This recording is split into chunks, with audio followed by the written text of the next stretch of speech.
stada što se motaju naokolo, da ti se srce razveseli, gledajući rijeke i jezera, cvijeće svih oblika i mirisa i boja, što niče svuda, čak i iz jaruga, jaglanci i ljubice.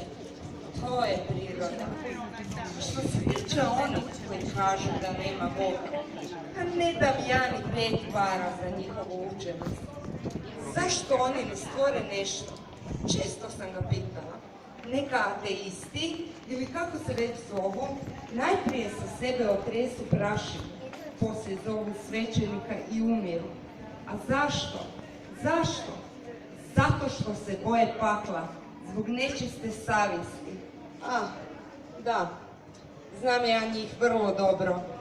Tko je bio prva osoba na svijetu prije nego što je bilo ikoga drugoga, koja je sve to stvorila? Tko?